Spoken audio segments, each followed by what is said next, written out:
In the ancient kingdom of Aramore, peace had reigned for centuries under the benevolent rule of King Aemon. The land was rich with verdant forests, crystal-clear rivers, and skies that seemed to sing with the voices of gods. At the heart of the kingdom lay the Temple of the Eternal Flame, a sacred place said to house a fragment of divine power that kept darkness at bay. Legends spoke of a time when the world was young, and gods walked among mortals.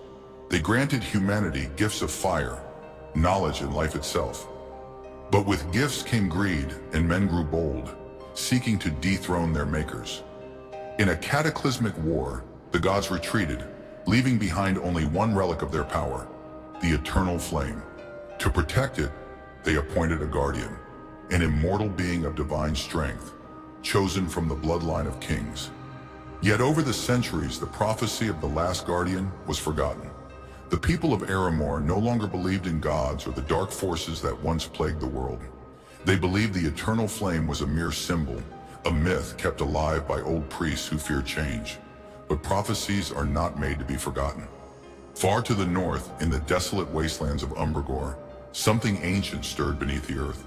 A deep fissure cracked open, releasing tendrils of dark mist that slithered across the land. From the chasm emerged a figure cloaked in shadows, Malakar, the fallen god of despair. Malakar had been sealed away eons ago by the gods themselves, bound by the power of the Eternal Flame. But with centuries of neglect and disbelief weakening its power, his prison had crumbled. His eyes, like twin abysses, burned with hatred as he stretched his skeletal hand toward the distant glow of Aramore. "The flame shall die and darkness will reign once more," he whispered, his voice like the rustling of dead leaves. With a single step, he began his march southward. In the quiet village of Eldwyn, far from the grandeur of Aramore's capital, lived a humble blacksmith named Kale. He was strong, with hands calloused from years of hammering steel, but his heart bore the weight of tragedy. His wife, Leora, had died giving birth to their daughter, Alina. The child, now 10 years old, was the light of his life, her laughter a melody that kept his sorrow at bay. One night, as Kale sat by the fire, Alina approached him, her eyes wide with curiosity. "Father, tell me about the gods," she whispered. Kale frowned. "Those are old stories, child. The gods are gone, and we have only ourselves to rely on." "But what about the Eternal Flame? Does it still burn?" He sighed, stroking her hair gently. "It burns, but its power is only a symbol now." That night, as Kale slept, he dreamed of a voice calling to him from the depths of his soul. It was ancient and powerful, a voice that resonated with the very fabric of existence. "Kyle of Eldwyn," it intoned, "you are the last of the bloodline of guardians.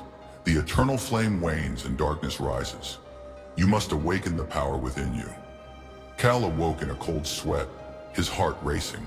He dismissed the dream as a figment of his imagination, until the ground beneath his village began to tremble. The next morning, dark clouds gathered over Eldwyn, and whispers of dread filled the air. Travelers spoke of shadows consuming entire villages, leaving behind only silence and ash. The priests of the temple in Aramore sent out a desperate call for aid, but no army could stand against the supernatural force spreading across the land. Kale, haunted by his dream, felt an unexplainable pull toward the capital. He knew he had to leave, but he couldn't abandon Alina. Yet fate would not allow hesitation. As night fell, a dark mist crept into Eldwyn. It swallowed the village in a suffocating fog, and from its depths emerged monstrous wraiths with eyes like embers. Grabbing his sword, Kale fought with all his strength, but the wraiths were too many. Just as they closed in, a blinding light erupted from his chest. The wraiths shrieked and disintegrated as the light expanded, pushing back the mist.